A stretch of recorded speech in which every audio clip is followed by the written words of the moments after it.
We're in Tosefta, Sanhedrin, Perek Yod Aleph. So chapter 11.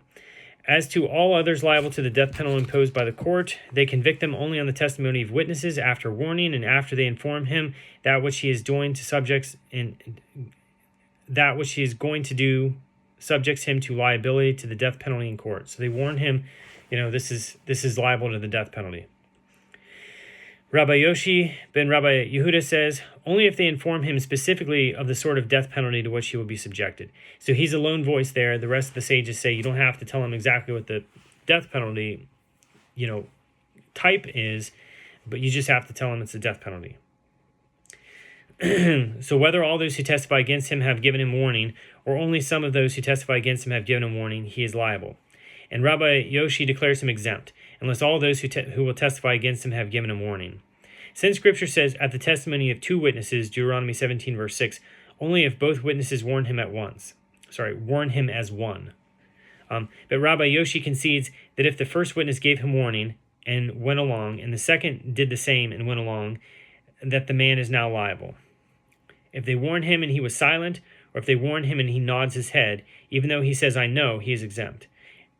Unless he will say, I know it, and it is with that very stipulation that I am doing what I am doing. So how so? If they saw him profaning the Sabbath and said to him, you should know that it is the Sabbath today, and Scripture says those who profane it will certainly die, Exodus 31, verse 14. Even though he said, I know, he's exempt. Unless he says, I know, and that is that, and with that very stipulation that I am doing what I'm doing. So how so? If they saw him killing somebody and said to him, you should know that man is subject to the divine covenant, and it is said, whoever sheds the blood of man, by man shall his blood be shed. Genesis 9, verse 6. Even though he said, I know it, he is exempt. Unless he says, I know it, and it is that very stipulation that I am doing what I am doing. Rabbi Yoshi says, lo, if he should warn himself, he is exempt. Since it is said, if an unrighteous man rise up to testify against him of wrongdoing, Deuteronomy 19, verse 16, quote, that he should warn others and not that he should warn himself. So Rabbi Shimon ben Yehuda says in the name of Rabbi Shimon, he who beguiles a whole town to idolatry, lo, this one is put to death by strangulation. And said Rabbi Akiva, 300 laws did Rabbi Eliezer expound concerning the verse, you shall not allow a witch to live, Exodus 22, verse 18. And I learned from him only two things. Two may gather cucumbers, one gatherer may be exempt, and one gatherer may be liable. Likewise, he who does a deed is liable, and he who merely creates an illusion is exempt.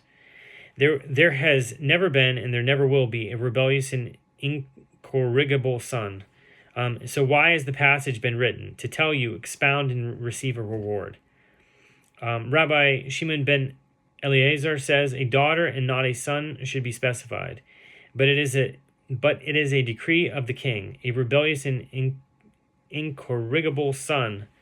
Okay, so a rebellious and incorrigible son, even if he put on his table a meal like one of Solomon in his day, may not be declared a rebellious and incorrigible son, unless he actually puts in his mouth the requisite measure of food, or until he will eat in an association, a public meal, a similar amount. A rebellious and incorrigible son, a defiant elder, who leads people astray to worship idols, one who leads a town to apostasy, a false prophet, and perjured witnesses. They do not kill them immediately, but they bring them up to the court in Jerusalem and keep them until the festival, and then they put them to death on the festival. As it is said, and all the people shall hear and fear, and no more do presumptuously. Deuteronomy 17, verse 13, the words of Rabbi Akiva. Said to him Rabbi Yehuda, and it is said, and all the people shall see and fear. It is stated only, and all the people shall hear and fear. Why should they postpone the death of this one at all? But they put him to death immediately, and they write messages and send them everywhere. Mr. So-and-so has been tried in the court of such and such. Mr. So-and-so and Mr. such and such are his witnesses. Thus, so did he do, and this is what they did to him. So Rabbi Shimon ben Yehuda says in the name of Rabbi Shimon, beauty, power, wisdom, riches, long life, honor, glory, and children for the righteous are a benefit to them and a benefit to the world. As it is said, old age is a crown of glory. Proverbs 16, verse 31. And children's children are the crown of old men. Proverbs 17, verse 6. And the glory of young men is their strength. Proverbs 20, verse 29. before his elders his honor. Isaiah 24, verse 23. Shimon ben Manasseh says, these are the 7 virtues which sages listed for righteous men, and all of them have been realized in Rabbi and his sons.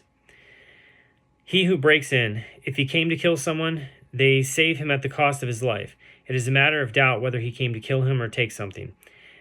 They do not save him at the cost of his life. As it is said, and the sun has risen on him, there shall be guilt for his blood. Exodus 22, verse 3. Now does the sun rise on him alone? And does not the sun rise on the whole world? But just as at sunrise there is peace for the world, so it is that, so as long as you know that he is peaceful, whether by day or by night, you do not save him at the cost of his life.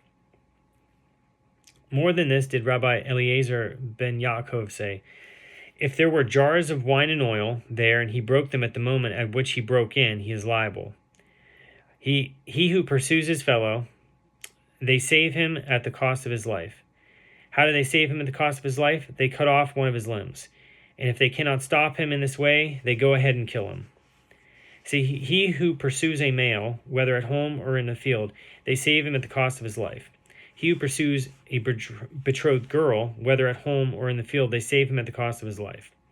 All the same is the betrothed girl and all other prohibited relationships which are listed in the Torah. They save the one who pursues them at the cost of his life. But if it was a widow married to a high priest, or a divorcee, or a woman who had performed the rite of removing the shoe married to an ordinary priest, they do not save him at the cost of his life. Rabbi Yehuda says, if she herself had said, let him be, they do not save him at the cost of his life, even though by leaving him he gets involved with a capital crime. Rabbi Eliezer ben Rabbi Tzadok says, he who performs an act of service to an idol, they save him at the cost of his life.